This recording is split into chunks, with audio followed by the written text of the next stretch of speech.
ప్రభు మీతో ఉందురుగాక, మీ ఆత్మతోనూ ఉండును. పునీత యోహాను గారు రాసిన పవిత్ర సువిశేషములోని భాగము.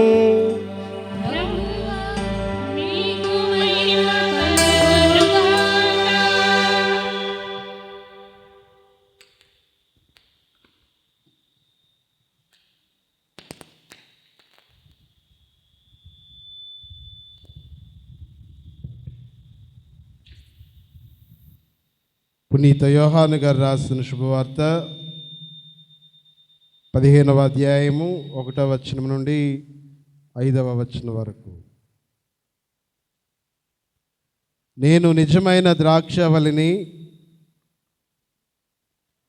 నా తండ్రి వ్యవసాయి. నా యందు ఫలింపని ప్రతి కొమ్మను ఆయన తీసివేయును. ఫలించు ప్రతి తీగ అధికముగా ఫలించుటకై ఆయన దానిని కత్తిరించి సరిచేయును. నేను మీతో చెప్పిన మాట వలన మీరు ఇప్పుడు శుద్ధులైతిరి. నేను మీ యందు ఉందును, మీరు నా యందు ఉండుడు. ద్రాక్షవల్లి యందు ఉండని కొమ్మ దానంతటా అది ఫలింపజాలదు. అట్లే మీరు నా యందు ఉండనిచో ఫలింపజాలరు. నేను ద్రాక్షవల్లిని, మీరు కొమ్మలు. ఎవడు నా యందు ఉండునో నేను వాని యందు ఉందును, నేను ఎవని యందు ఉందునో వాడు అధికముగా ఫలించును. ఏలనా నేను లేక మీరు ఏమియో చేయజాలరు. ఇది క్రీస్తు ప్రభుని సువిశేషము. క్రీస్తువా మీకు స్తుతి కలుగునుగాక.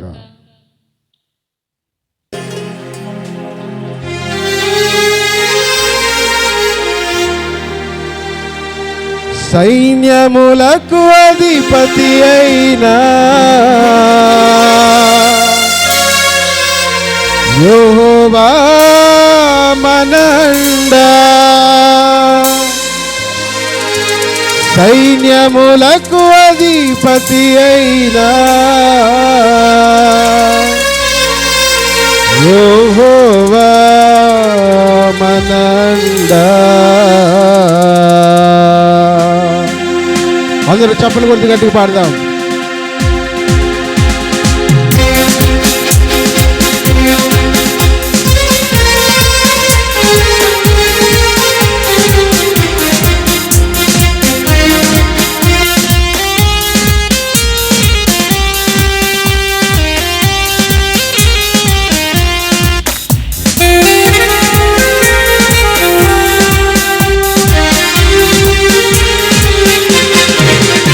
యుద్ధము యెహోవాదే, యుద్ధము యెహోవాదే, యుద్ధము యెహోవాదే, యుద్ధము యెహోవాదే.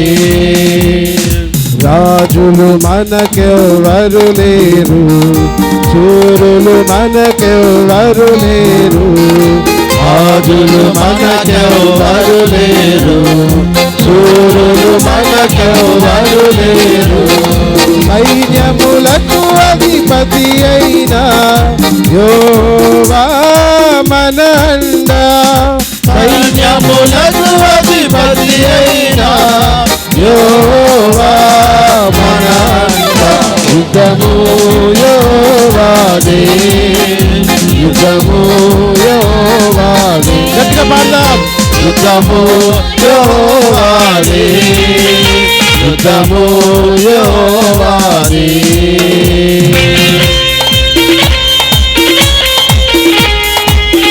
వ్యాధులు మనలను పడద్రోసిన, బాధలను మనలను కృంగదీసిన విశ్వాసములకు కర్త అయినటువంటి దేవుడు మనకు తోడు ఉండగా మనం దేనికి భయపడని అవసరం లేదు. గట్టిగా చప్పలు కొట్టి పాడదాం.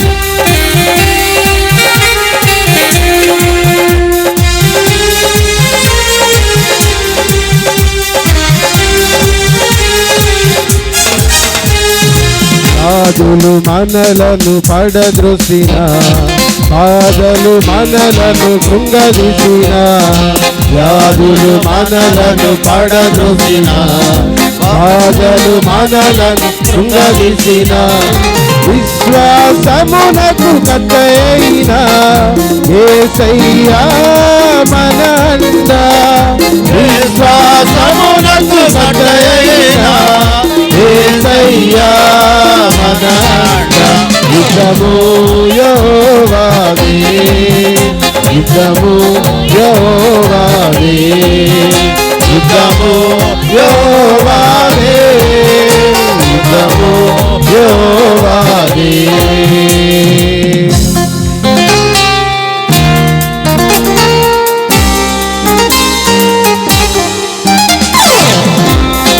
ఇంకో గోడల ముందున్న ఎర్ర సముద్రము ఎదురైన, ఎన్ని కష్టాలు బాధలు కన్నీరు ఎదురైనా, మన అద్భుతమైన దేవుడు మన తోడు ఉండగా, మనకు తోడున్నటువంటి దేవుడు మనతో ఉండగా మనం దేనికి భయపడిన అవసరం లేదు. స్తోత్రం.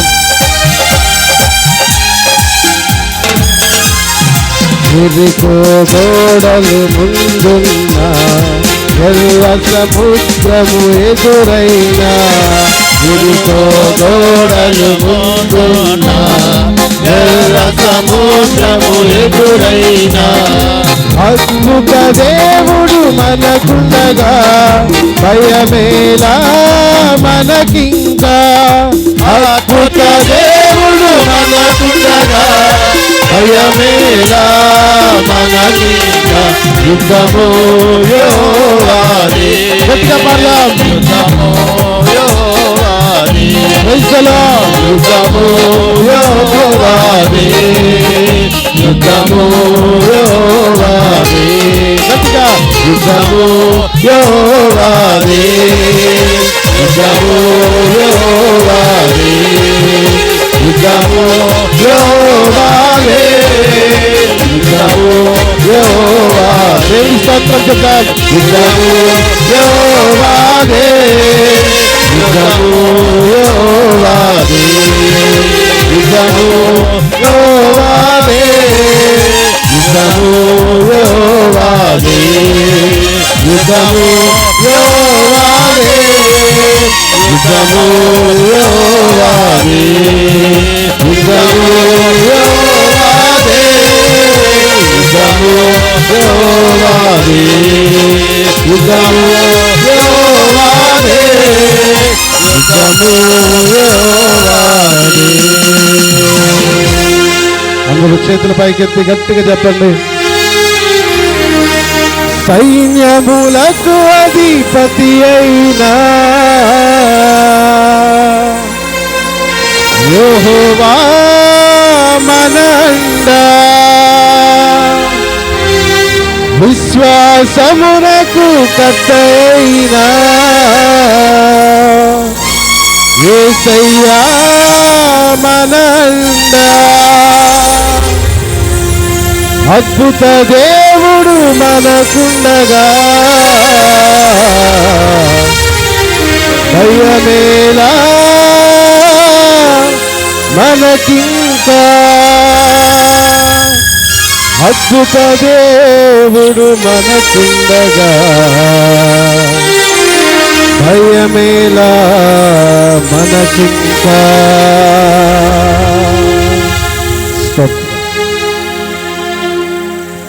కృప కలిగిన దేవా, దయగల సర్వేశ్వర, ఈ సంవత్సర కాలం అంతా కూడా మా యొక్క సంఘాన్ని నీ యొక్క దీవెనలతో నీ కృపతో బలపరచి ఆశీర్వదించి అనేకమైనటువంటి శోధనలు, కష్టాలు, వ్యాధులు, బాధలు, శ్రమల నుండి కాపాడి రక్షించినటువంటి దేవా నీకు వేలాది స్తోత్రాలు. ప్రభువా, రానున్నటువంటి కాలములో మాకు తోడుగా ఉండండి. నీ బలమైనటువంటి హస్తాన్ని మాకు తోడుగా ఉంచండి ప్రభువా. ఎటువంటి శోధనలు వచ్చినా, బాధలు వచ్చినా మేమందరము వాటిని సమర్థవంతంగా ఎదుర్కొని నిలబడేటువంటి శక్తిని దయచేయమని మా ప్రభు అయిన క్రీస్తు ద్వారా అడిగి వేడుకొనుచున్నాము. Praise the lord. Hallelujah, hallelujah, hallelujah, hallelujah, hallelujah, hallelujah, hallelujah.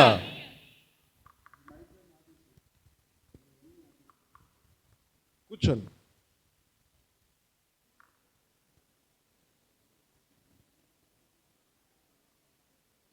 Praise the lord. Hallelujah, hallelujah. క్రీస్తునాథుని యందు ప్రియ సహోదరి సహోదరులారా, ఈ సంవత్సర కాలమంతా కూడా దేవుడు మనతో ఉన్నాడు, మన పక్షాన ఉండి పోరాడాడు, మనకు తోడై ఉన్నాడు, తోడుగా ఉండి నడిపించాడు. అనేకమైనటువంటి శ్రమలలో, అనేకమైనటువంటి కష్టాలలో, కన్నీటిలో, ఇబ్బందులలో మన ప్రతి అడుగులోనూ దేవాతి దేవుని యొక్క నడిపింపు ఉంది. కాబట్టి దేవునికి గట్టిగా ఒకసారి చప్పట్లు కొట్టి వందనాలు తెలియజేద్దాం.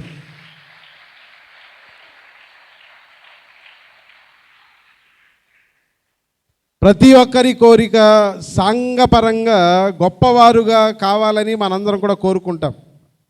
ఎవరు కూడా నేను తక్కువ వాడిగా ఉండాలి అని ఎవరము అనుకోం.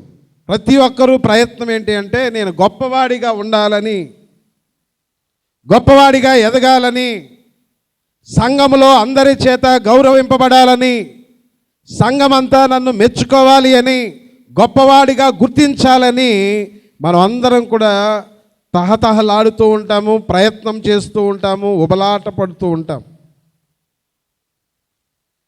ప్రియ సహోదరులారా, మరి సంఘపరంగా మనం చేసేటువంటి ఈ ప్రయత్నము ఒక ప్రక్కనైతే, దేవుని యొక్క బిడ్డలుగా మనం చేయాల్సినటువంటి ప్రయత్నం ఒకటి ఉంది. ఏంటి ఆ ప్రయత్నం అంటే, నేను కూడా దేవునిలాగా పవిత్రుడిగా పరిశుద్ధుడిగా ఉండాలి అన్నటువంటి ప్రయత్నము ప్రతి ఒక్క దేవుని యొక్క బిడ్డ, ప్రతి ఒక్క విశ్వాసి కూడా చేయాలి. ఏం ప్రయత్నం చేయాలి? ఏం చేయాలి? నేను కూడా దేవునిలాగా పవిత్రుడిగా పరిశుద్ధుడిగా, ఇంకొక మాటలో చెప్పాలంటే దేవుని యొక్క పునీతులుగా నేను జీవించాలి అని ప్రయత్నము చేయాలి. దాని కొరకే మనందరం కూడా పిలువబడ్డాం. పునీతులంటే ఎవరు? మన పునీత అంతోని వారిని ఈ రోజున పండుగగా స్మరించుకుంటూ ఉన్నాం. పునీత అంతోని వారు, అదే మిగతా పునీతులందరూ. ఎవరి పునీతులు? ఏ విధంగా పునీతులయ్యారు? ఏ విధంగా పునీతులయ్యారు చెప్పండి. పునీతుడు అంటే ఏంటి? ఎలా పునీతులయ్యాడు? ఎవరు ఈ పునీతులు చెప్పండి. మీకు తెలిసినటువంటి ఒక మాట చెప్పండి.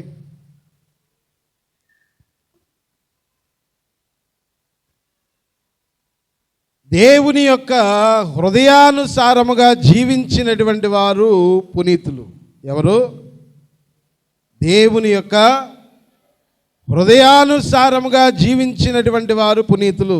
నాకు తెలుసు మీకు కొంచెం ఇబ్బందికరంగా ఉంటుంది, వేడి బాగా ఎక్కువ ఉన్నట్టుంది, గాలి ఇట్లేదు అన్న సంగతి నాకు తెలుసు.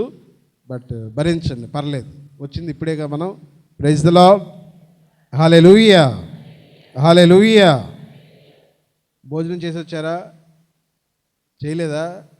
మరి 8:30 దాకా ఏం చేస్తున్నారు? ఇంటి చుట్టూ ఏమైనా రాత్రి వర్షానికి గడ్డి మొలిచింది ఏంటి?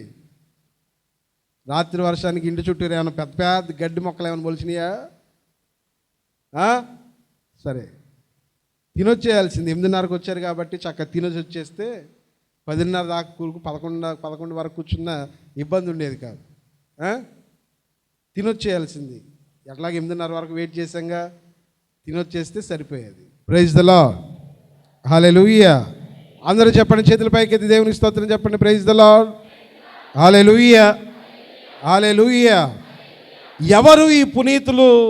ఎలా పునీతులు అవుతారు అంటే, ఎవరైతే దేవుని యొక్క వాక్యాన్ని అనుసరించి, ఎవరైతే దేవుని యొక్క హృదయానుసారంగా జీవిస్తారో, ఎవరైతే దేవునితో కలిసి నడుస్తారో, ఎవరైతే దేవుని యొక్క మాటను తూచా తప్పకుండా వారి యొక్క జీవితంలో పాటిస్తారో వారు పునీతులుగా పరిగణింపబడతారు.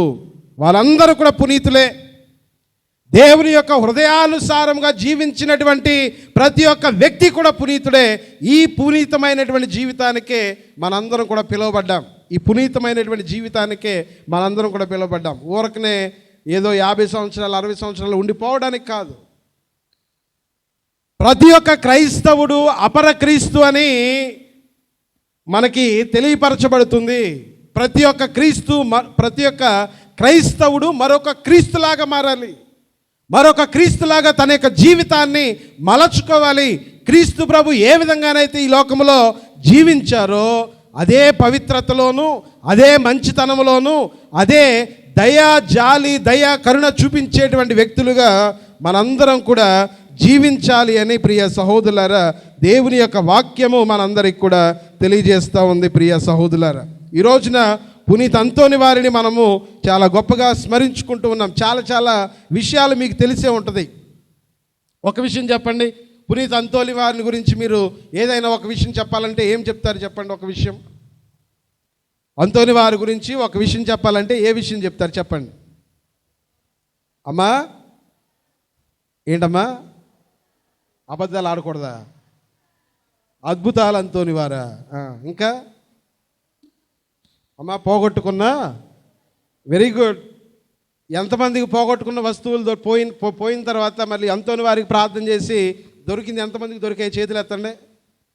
ఏదన్నా వస్తువు పోగొట్టుకొని వెంటనే అంతోని వారికి ఎంతమంది ప్రార్థన చేశారు చెప్పండి? అది ముందు చాలు. దొరికిన తర్వాత సంగతి. ఎంతమంది పోగొట్టుకున్న తర్వాత వెంటనే అంతోని వారు గుర్తొచ్చారు చెప్పండి? దేవుడు కానీ అంతోని వారు కానీ ఎంతమంది గుర్తొచ్చారు? ఎత్తండమ్మా, ఏం కాదు, సిగ్గుపడతారు అన్నిటికీ. Praise the lord, praise the lord, hallelujah. చెప్పండి, ఎంతమందికి పోగొట్టుకున్న వస్తువులు పునీత అంతోని వారి యొక్క మధ్యస్థ ప్రార్థన ద్వారా దొరికాయి?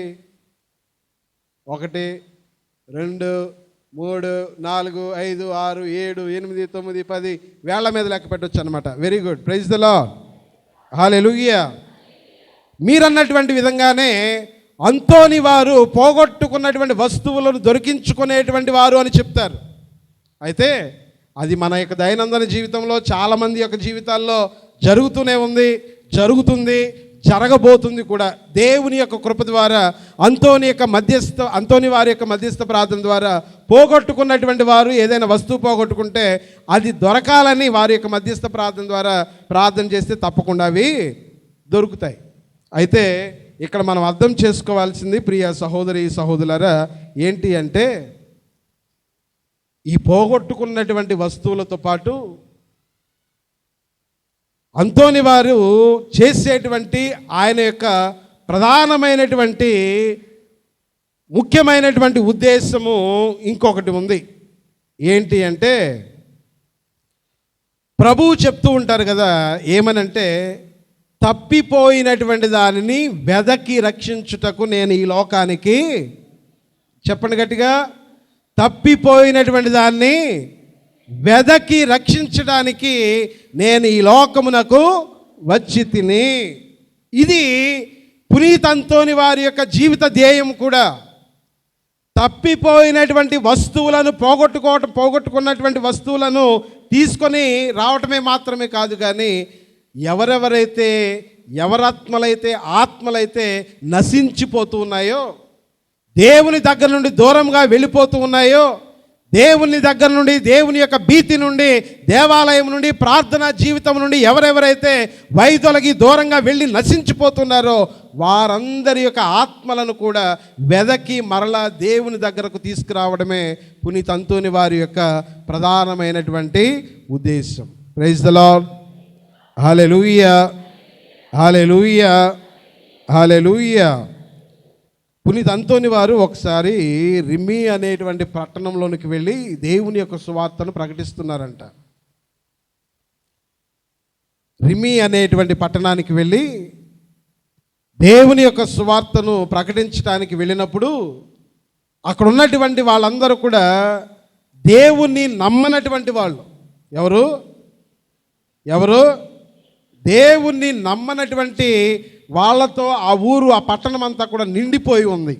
అయితే అంతోని వారు వెళ్ళినప్పుడు, దేవుని యొక్క వాక్యాన్ని ప్రకటించుదామని వెళ్ళినప్పుడు వాళ్ళందరూ కూడా ఆయనని నిరాకరించి, యేసు ప్రభుని నజరేతు వాసులు ఏ విధంగానైతే నిరాకరించి త్రోసివేశారో వీళ్ళు కూడా ఆయన ప్రసంగాన్ని వినకుండా ఆయనను అవమానించి గెంటివేశారు, వాళ్ళ ఊరిలో నుంచి తిరస్కరించారు, నిరాకరించారు.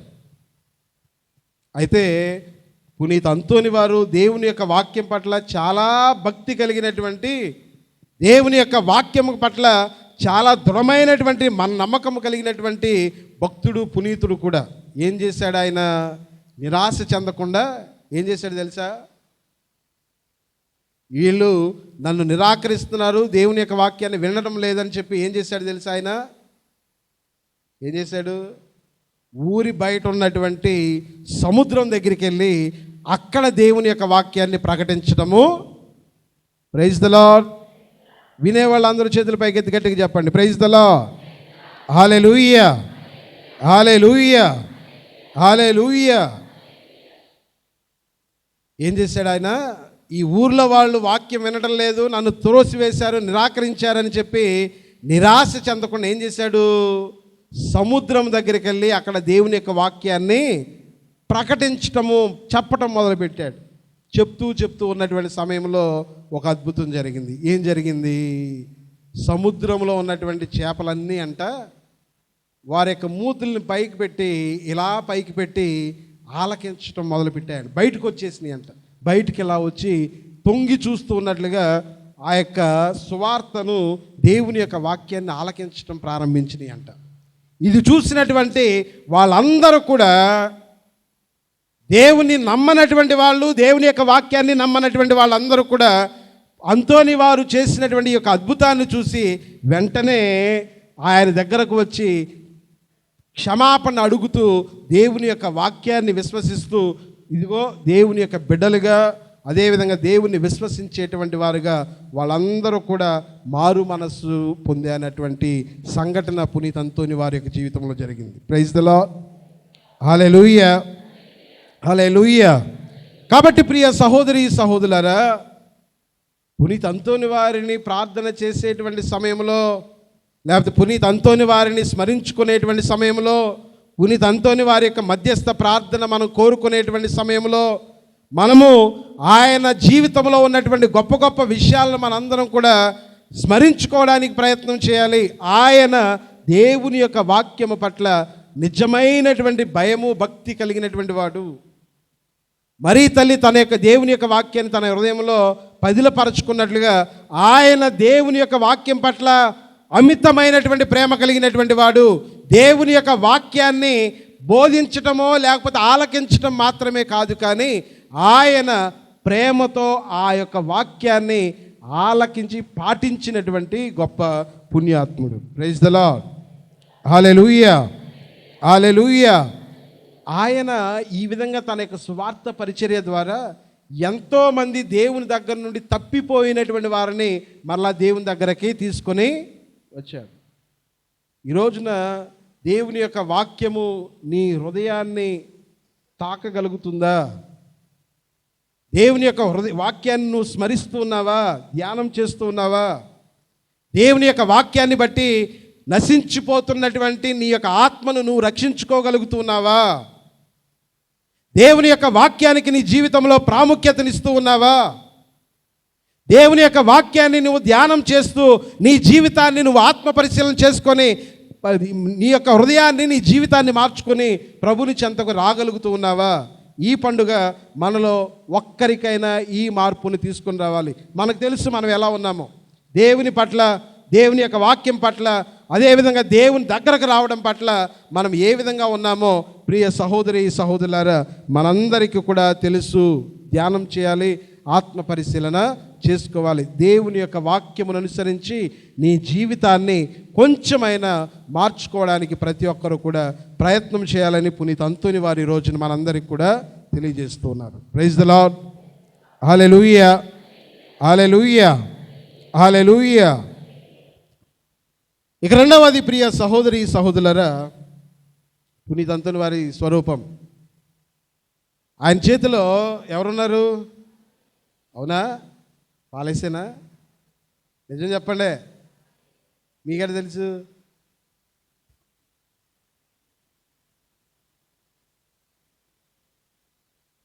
మీకెట తెలుసు బాలయేసేనని? అమ్మా, praise the lord. Hallelujah, hallelujah, హల్లెలూయా. చెప్పండి, బాలయేసారని మీ గ్యారెంటీ ఏంటి? ఏదో పిల్లల్ని పెట్టుండొచ్చు కదా, పిల్లల మీద ప్రేమతో పెట్టుండొచ్చారు కదా. బాలయేసారని మీరు అంత కరాఖండిగా ఎలా చెప్తున్నారు? ఎలా చెప్తున్నారు? చెప్పండి అమ్మా.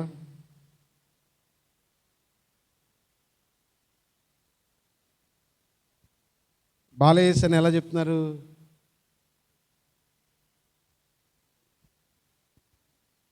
ఓ, తలకి కిరీటం పెట్టారని బాలేసి అంటున్నారా? అమ్మా, ఆదర్శంగా తీసుకోవాలి. Very good.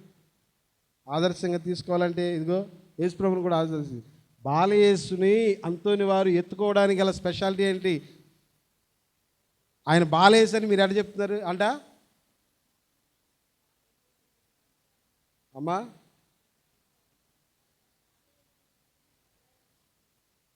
సరే, నేను చెప్తాలే, వినండి. వినండి.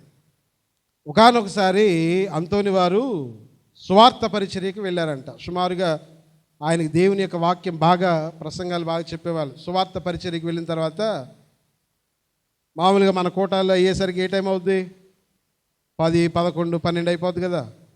ఆ రోజుల్లో సెమినరీకి వెళ్ళాలంటే మళ్ళీ తిరిగి మళ్ళీ వారి యొక్క గృహం చేరుకోవాలంటే చాలా సమయం అయ్యేది.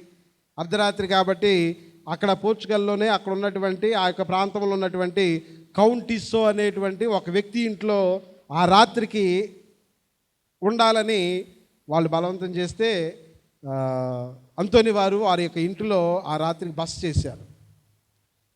కౌంటిస్సో అనేటువంటి వ్యక్తి. అయితే పునీత అంతోని వారు ఆ యొక్క రూమ్లో ఒక రూము ఇచ్చిన తర్వాత ఆయన కూడా వెళ్ళి తన రూమ్లో ఉన్నాడు. అర్ధరాత్రి సమయంలో పునీత అంతోని వారు ఉన్నటువంటి గది నుండి దేదీప్యమానమైనటువంటి ఒక పెద్ద వెలుగు బయటికి చిమ్ముతుందంట. ఏంటది? దేదీప్యమానమైనటువంటి ఒక పెద్ద వెలుగు అంతోని వారు రూములో నుండి, ఆ యొక్క చెక్క గదిలో నుండి బయటకి, ఈ గ్యాప్లో నుండి బయటకి వస్తూ ఉందంట.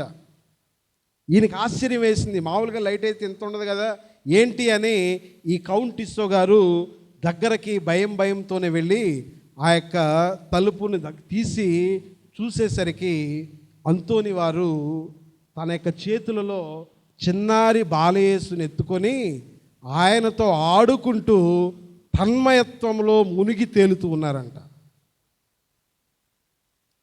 ఆ అర్ధరాత్రి సమయంలో పునీత అంతోని వారిని తన యొక్క చేతుల్లో ఎత్తుకొని ఆయనతో ఆడుకుంటూ తన్మయత్వములో మునిగి తేలుతూ ఉన్నారంట. ఇంకా తనను తాను మర్చిపోయాడు. తన చేతుల్లో ఉన్నటువంటి చిన్నారి బాలయేసుతో ఆడుకుంటూ ఈ ప్రపంచాన్ని మరచిపోయి మురిసిపోయాడంట. ఇది చూసినటువంటి కౌంటిస్సో గారితో అంతోని వారు చెప్పారు, ఇది నేను చనిపోయే వరకు నువ్వెవరికి కూడా చెప్పొద్దు. నేను చనిపోయేటంత వరకు ఎవ్వరికి ఈ విషయాన్ని నువ్వు బయట పెట్టొద్దు అని చెప్పి అంతోని వారు ఎప్పుడైతే చనిపోయారో చనిపోయినటువంటి మరుక్షణంలోనే ఈ కౌంటిస్సో అనేటువంటి భక్తుడు అంతోని వారి యొక్క జీవితంలో తాను స్వయంగా చూసినటువంటి ఈ యొక్క అద్భుతాన్ని, ఏ అద్భుతాన్ని? అంతోని వారు బాలయేసు ప్రభువుని చేతుల్లో పెట్టుకొని తన్మయత్వంలో మునిగిపోయినటువంటి ఈ అద్భుతం గురించి ప్రపంచమంతా కూడా వెల్లడించడం జరిగింది. అందుకే అంతోని వారి యొక్క చేతుల్లో దివ్య బాలయేసు ఏదో ఊరకనే పెట్టుకోలే, సరేనా? Praise the lord. Hallelujah, hallelujah. ప్రియ సహోదరులారా, మనందరం కూడా గ్రహించవలసినటువంటి విషయము, ఆయన యొక్క చేతుల్లో ఉన్నటువంటి దివ్య బాలయేసు ప్రభువుని గురించి మనందరం కూడా గ్రహించవలసినటువంటి విషయం ఏంటి అంటే, దేవుడు పరలోకంలో ఉంటాడు. రెండవ స్థానం ఎక్కడో తెలుసా? దేవుడు నివసించేటువంటి స్థానము వినయాత్ముల యొక్క హృదయాలలో దేవుడు నివసిస్తాడు. Praise the lord. హల్లెలూయా. వినయాత్ముల యొక్క హృదయాలలో ఒకటి పరలోకమైతే రెండవది దేవుడు నివసించేటువంటి స్థానము వినయాత్ములైనటువంటి తగ్గింపుతనము కలిగి దేవుని పట్ల ప్రేమను కలిగినటువంటి వారి హృదయాలలో దేవుడు తప్పకుండా నివసిస్తాను అని వాక్యం మనకు తెలియజేస్తుంది. వాక్యాన్ని ఒకసారి చదువుదాం ప్రియ సహోదరి సహోదరులారా.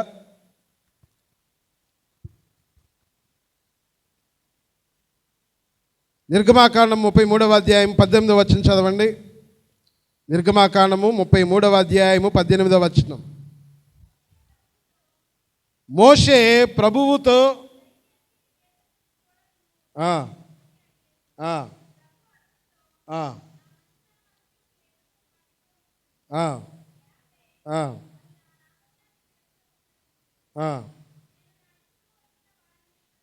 నేను నా ఇష్టము వచ్చినటువంటి వారిని చెప్పండి, నేను నా ఇష్టం వచ్చిన వారిని కటాక్షింతును. నేను నా ఇష్టం వచ్చినటువంటి వారిని, నన్ను మెప్పించినటువంటి వారిని, నా యొక్క అడుగుజాడలు నడిచినటువంటి వారికి నేను కటాక్షిస్తానని దేవుడు చెప్తున్నాడు. ఎవరిని దేవుడు కటాక్షిస్తారంటే యెషయా గ్రంథము 57వ అధ్యాయము 15వ వచనం ఒకసారి చదవండి. యెషయా గ్రంథము 57వ అధ్యాయము 15వ వచనం.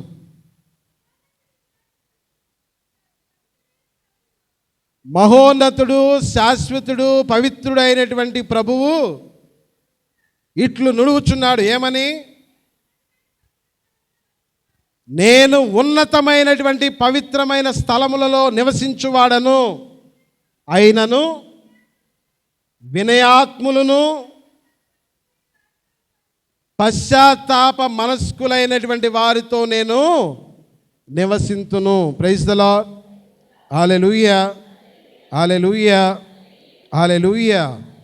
పవిత్రమైనటువంటి స్థలములలో నివసిస్తాను, అయినా కానీ వినయాత్ములు, పశ్చాత్తాపము కలిగినటువంటి వారి యొక్క హృదయాల్లో కూడా నేను.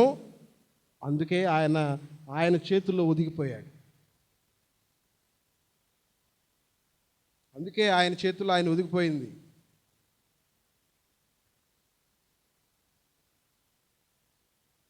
అందుకే పునీత్ అంతోని వారు తగ్గింపుతనం కలిగి జీవించాడు. కాబట్టి దేవుని యొక్క అడుగుజాడల్లో నడిచాడు. కాబట్టి దేవుని యొక్క బిడ్డగా జీవించాడు. కాబట్టి దేవుని యొక్క హృదయానుసారముగా జీవించాడు. కాబట్టే చిన్నారి బాలయేసు ఆయనకు చేతుల్లో ఒదిగిపోయాడు. అర్థమవుతుందా? అర్థమవుతుందా? అర్థమవుతుందా? గర్వము, అహంకారము గుర్తుపెట్టుకోండి. ఇప్పుడే కాదు, నేను చెప్పినా చెప్పకపోయినా గర్వము, అహంకారము నిన్ను ఎట్టూ కూడా కదలనివ్వదు. నీలో ఉన్నటువంటి గర్వము, అహంకారము నిన్ను ఒక్క మెట్టు కూడా పైకి ఎక్కనివ్వదు.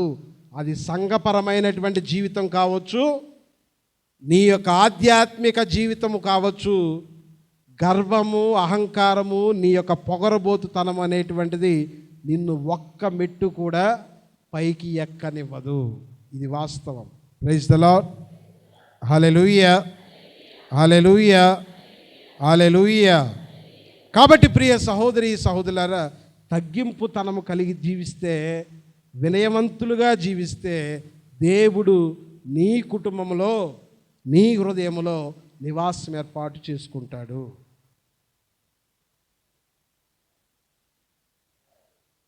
ఇక చివరిగా ప్రియ సహోదరి సహోదరులారా, ఇందాక చెప్పినట్లుగా పునీతులు దేవునితో సహవాసం చేసేటువంటి వాళ్ళు. ఎవరు? దేవునితో. ద్రాక్షవల్లి యందు మనందరం కూడా అంటకట్టబడాలి. ద్రాక్ష తీగతో మనందరం కూడా అంటకట్టబడాలి. ఏమీ అనుకోకండి, మరలా చెప్తున్నా, ఇంత పెద్ద పండగ జరిగినప్పుడు ఒక 3 సంఘ పెద్దలు, ఇంకొక 2 పిల్లలు, ఇంకొకరిద్దరో, ఇంకా ఎవరో, ఒక 10 మంది కలిసి పనిచేస్తే 300-400 మంది ఉన్నటువంటి సంఘంలో పండగ జరుగుతుంది అంటే మనం దేవునితో ఉన్నామా లేదనేటువంటిది మనం ఆత్మ పరిశీలన చేసుకోవాల్సింది.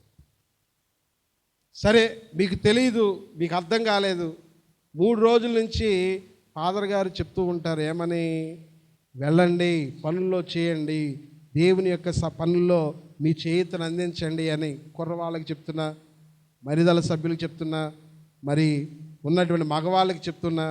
మనం ఎవ్వరం కూడా స్పందించటం లేదు అంటే దాని అర్థం వీఆర్ నాట్ విత్ గాడ్. 100% మనం దేవునితో లేము అని అర్థం. మనం దైవ సంఘం కాదు అని అర్థం. మనం దేవుని యొక్క హృదయానుసారంగా జీవించటం లేదు అని అర్థం. దేవుని యొక్క సంఘాన్ని నిర్మించడానికి, దేవుని యొక్క సంఘము యొక్క ఎదుగుదలకు మనము మనవంతు చేయూతను అందించటం లేదు అని అర్థం. దేవుడు కోరుకున్నటువంటి వ్యక్తులుగా మనం ఏ ఒక్కరము కూడా దైవ కార్యాలలో సహకరించటం లేదు అని అర్థం. ఇది తప్పు. ఇది కాదు దేవుడు మన నుంచి కోరుకునేది. నాకు సంబంధం లేదు అని ఎవ్వరము కూడా అనుకోకూడదు. ఎందుకు అంటే దేవుని యొక్క కృప, నేను చెప్తూ ఉన్నాను కదా, తగ్గింపుతనం కలిగి ఎవరైతే దేవునితో కలిసి నడుస్తారో వారితో దేవుడు వసిస్తారు. అందుకే ప్రభు చెప్తున్నారు, నీతో దేవుడు ఉండాలి అంటే నువ్వు దేవునితో కలిసి నడువు, దైవ కార్యాలలో నీ చేయూతను అందించు. ప్రభు చెప్తున్నారు, ఇందాక మన సువిశేషంలో చదివాం, నేను లేకుండా మీరేమీ. కాబట్టి దేవుని యొక్క కృపను పొందడానికి వచ్చినటువంటి అవకాశాలను చేజెక్కించుకోండి. ఒక సంఘము బలమైనటువంటి సంఘముగా ఎదగడానికి అవమానాలు రావచ్చు, కానీ నువ్వు వెనకంజ వేయకుండా ముందుకు వెళితే నువ్వు దేవుని యొక్క ఆశీర్వాదాన్ని, దేవుని యొక్క అనుగ్రహాన్ని తప్పకుండా పొందుతావు. అవమానం ఒకటి ఎదురైతే నీకు ఆశీర్వాదాలు అనేకము దేవుడు నీకు దయచేస్తాడు. కాబట్టి అన్ని విషయాల్లోనూ సంఘం యొక్క ఎదుగుదలలో ఆధ్యాత్మికంగా బలపడడానికి ప్రతి ఒక్కరూ కూడా మీ యొక్క చేయూతను అందించండి. దైవ సంఘంగా మనందరం కూడా బలపడడానికి ప్రతి ఒక్కరు కూడా సహాయపడండి. తప్పకుండా దేవుడు ఈ సంవత్సరం అంతా మనల్ని కాచి కాపాడినటువంటి దేవుడు వచ్చే సంవత్సరము, రానున్నటువంటి సంవత్సర కాలం అంతా కూడా మనలను ఒకే బలమైనటువంటి సంఘంగా తీర్చిదిద్దాలని మనందరం కూడా ప్రార్థన చేసుకుందాం. మరీ ముఖ్యంగా నేను ఒకటి అడుగుతూ ఉన్నాను, కుర్రవాళ్ళు, మగవారు, అదేవిధంగా చేయగలిగినటువంటి వాళ్ళందరూ మన సంఘం యొక్క కార్యక్రమాలలో, ఆధ్యాత్మిక కార్యక్రమాలలో మీరు మీ యొక్క చేయూతను అందించండి.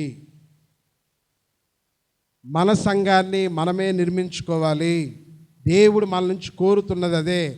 సంఘాన్ని, శ్రీ సభను నిర్మించడంలో వాళ్ళు వారి యొక్క ప్రాణాలను బలిగా అర్పించారు. ఆయనేం పేదవాడు కాదు. పేదవాడు అనుకుంటున్నారా మీరు?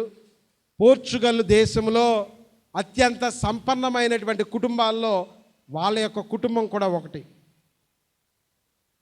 చాలా కంఫర్టబుల్ లైఫ్, అన్నీ ఉన్నాయి. రాజు కుటుంబీకులకు ఉండవలసినటువంటి అన్ని సౌకర్యాలు ఉన్నాయి. కానీ వాటన్నిటినీ కూడా వదిలివేసి తనను ప్రజల సేవకై, దేవుని యొక్క సేవకై తన యొక్క జీవితాన్ని త్యాగం చేశారు. కాబట్టి ఎంతోమంది త్యాగ ఫలము, పునీతుల యొక్క బలిదానమే ఈ రోజున మనం ఇక్కడ కూర్చొని ఆనందించడానికి గల కారణం. కాబట్టి నాకెందుకులే, వాళ్ళు చేసుకుంటారులే, వీళ్ళు చూసుకుంటారులే అని కాకుండా దేవుడు కోరుకున్నటువంటి తగ్గింపుతనం కలిగి ఆ పునీతుల వలె మనం కూడా ఈ యొక్క దైవ సంఘాన్ని నిర్మించుకోవటంలో, శ్రీ సభ ఎదుగుదలలో మనందరం కూడా మన యొక్క చేయూతను అందించుదాం. తద్వారా దేవుని యొక్క ఆశీర్వాదాలను మనందరం కూడా మన జీవితాల్లో పొందుదాం. మన సంఘాన్ని, మన కుటుంబాలను, ప్రతి ఒక్క వ్యక్తిని దేవాతి దేవుడు అమితంగా ఆశీర్వదించాలని ప్రార్థన చేసుకుందాం. ప్రభు మనందరినీ దీవించునుగాక. ఆమేన్.